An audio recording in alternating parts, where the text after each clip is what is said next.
should happen. In fact, that is how the quality should move. Most of the people feel that, we have put NABH, now we have achieved quality. Or ISO, or whatever you want to believe in. But that's only compliance to standards. It's a platform, it's nothing. It's just a platform. What is important is that if you are able to put all those processes into the system and ultimately get an error-free value-added care that meets or exceeds what you want, what is desired out of you. Mind the word exceeds, because today the era has come for exceeding. There are so many hospitals which have come up, they are all good. When we were planning Medanta, the Medicity, Dr. Trehan used to ask at every stage, what's the differentiator? How are we going to be differentiated? That differentiator has to come in. And it comes in small little things. Attitude is one of the biggest ones. I sometimes give the example of Taj group of hotels. I was attending I was staying in Taj, Bengal for that matter. We were talking about some quality thing only. And in that time, suddenly there's a, when we are checking out, when we are doing anything, someone comes to us, sir, how was the food? It's quite good. How was it? It was quite good. And every time they asked us, sir, what was wrong? I said, I told you it was good. There was nothing wrong. It was all right. They said, sir, the wow factor was missing in your talk. You never said that there was something great about it. You all said it was good, which was a routine answer, which is a formal answer. We are working in Colombo. I go and normally stay in Taj Samudra. And again, I give you an example. I ask for food for my room service. They know I come and stay for a longer period most of the times. The chef comes to my room. Sir, you ask for vegetarian food, Indian thali. It's every time the same. You can't eat the same food every day. We'll cook for you what you want to have. He doesn't have to come to me for it. And when the delivery comes, other chap comes, the room service captain comes along with him. Sir, would you like to have anything after this? Maybe a cup of Indian tea or something? That's that extra. That what I'm trying to say, that exceeds is more important, not meeting the needs. If you are saying that we are meeting the needs of the clients, you are doing your responsibility. He is paying for it and you are doing it. What is more important is how you are exceeding that. And that's going to be the differentiator in the times to come. Similarly, we say that achieved medical quality. That's not important. Medical quality should lead to quality assurance.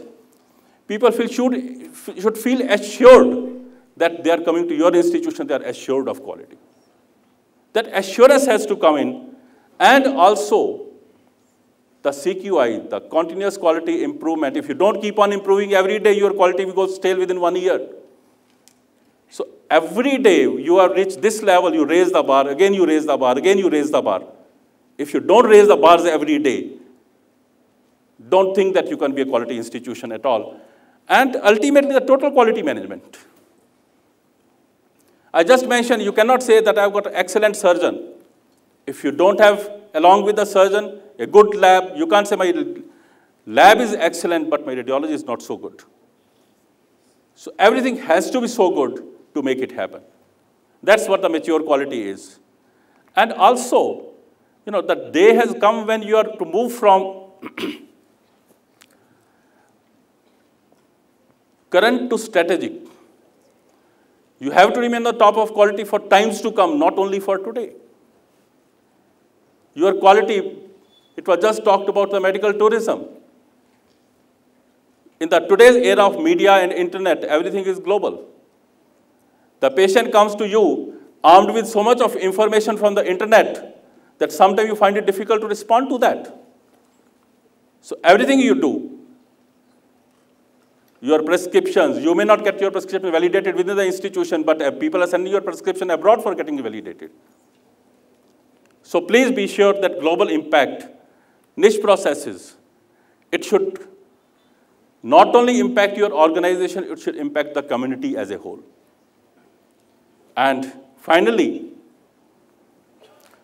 The quality initiatives and triggers should come from within. We are saying we did it because NABH asked for it.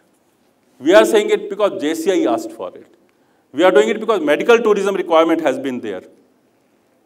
Where is that internal trigger happening that I want to improve myself and take pride in providing quality to what's happening? So that internal triggers are going to lead to the ultimate quality. The external triggers will never lead to that, because whether it is NABH or JCI or Joint Commission USA or anything in the world, there is a proven record available that after the inspection, within 3 months, the quality goes down 30 to 40%. To take off again before the inspection. Now, this is a universal mechanism. So until unless you have an internal triggers to the quality is never going to become mature. Look at the quality assurance triangle. Everything that you do for quality comes on the top of triangle. The quality evaluation, regulation, accreditation, audit, etc. only at the end of the triangle, not the majority of the triangle. Unfortunately, we have done the other way around. Quality is a secondary plan. Getting accreditation and putting on the wall has become more important. So let's sort of look at it that quality is, or accreditation is, a quality program meant for patient safety, healthcare worker safety, not as a trophy on the wall, not as a marketing tool.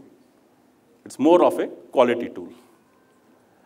The importance: effectiveness, efficiency, optimal utilization of resources, uniformity in process, safety and risk reduction, waste reduction, community confidence, all go hand in hand.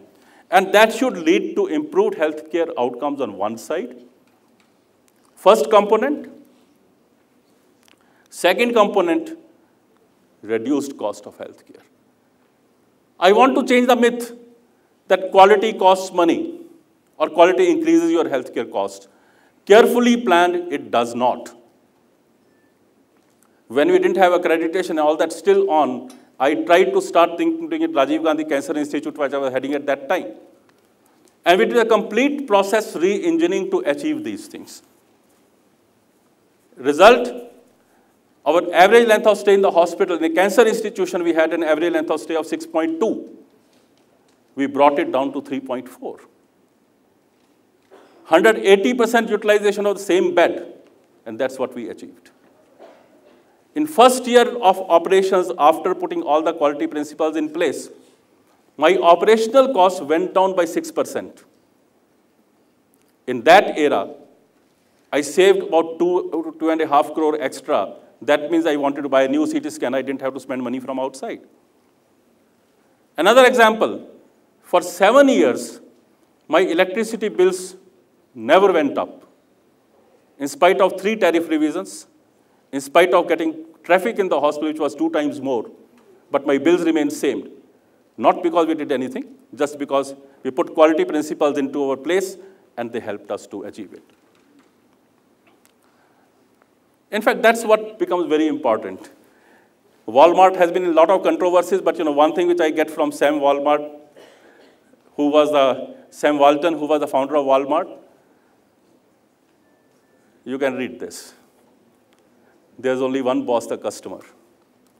And he can ultimately fire everybody in the company from chairman to down simply by spending his money somewhere else. Very simple.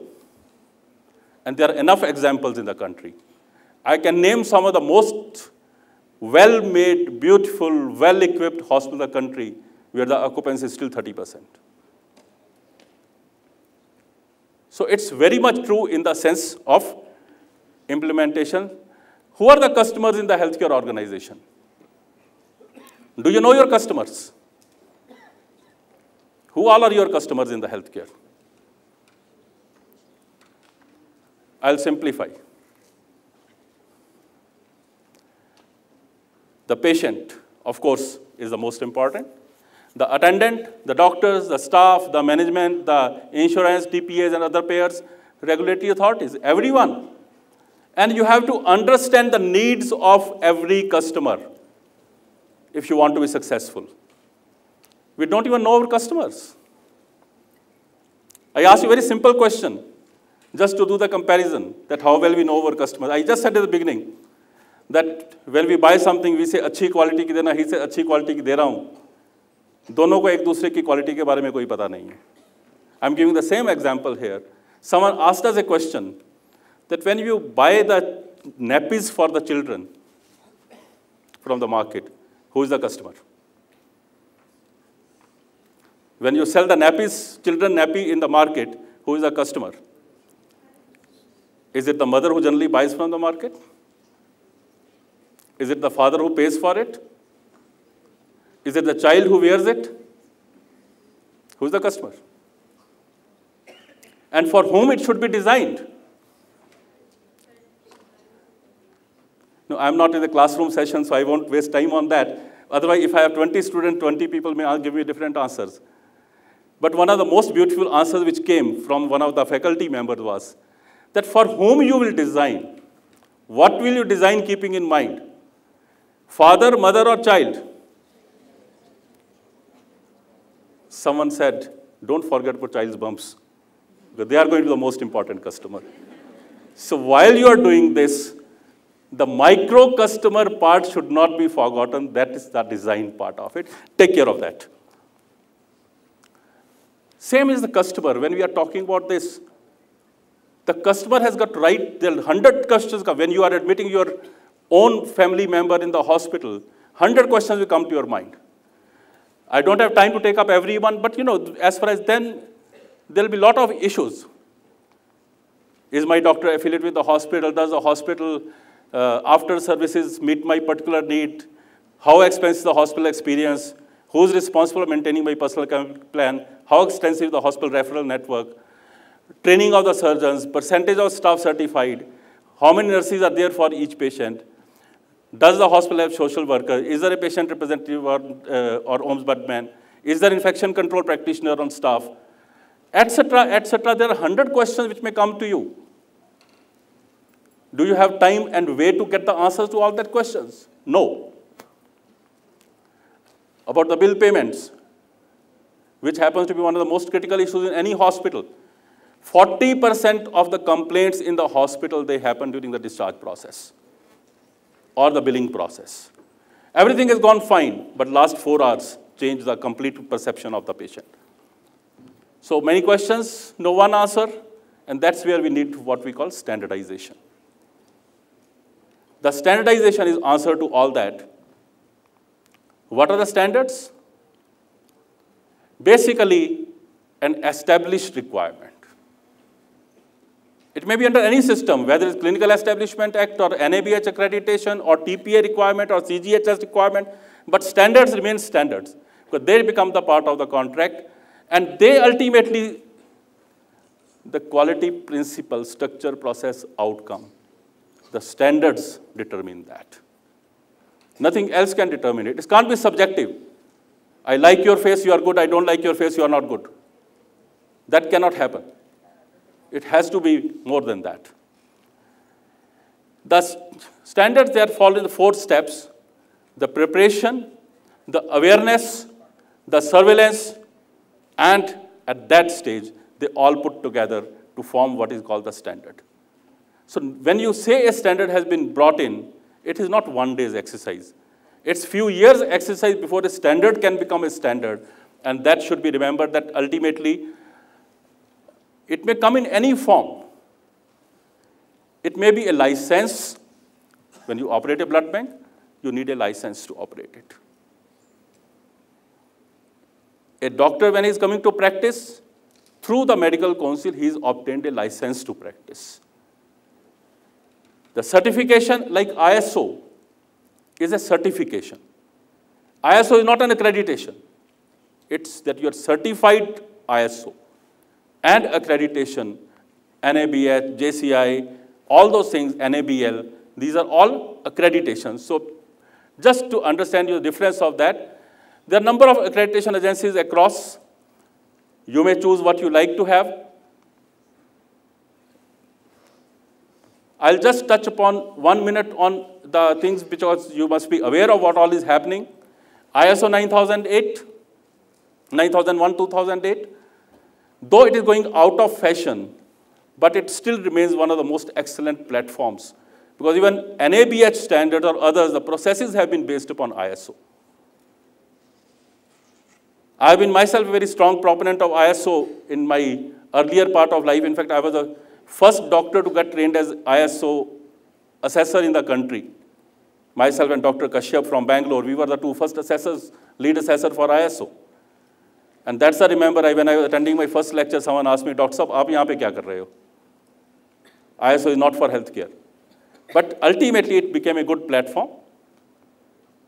WHO came with some standards, 7 standards. Unfortunately, it didn't catch up the fancy. But if you look at NABH or JCI, you'll find that all the 7 components of those have been actually involved in these programs. Lot of talk is going on Lean and Six Sigma these days. Important. It's got its own significance. But its implementation across the organization, it's something which is very, very difficult. So you can have a Lean or Six Sigma process in the hospital. But you said my whole hospital works on Six Sigma or Lean? That's very difficult because there's a lot of human element involved. One surgeon takes 3 hours to do a surgery, another surgeon takes 45 minutes to do a surgery.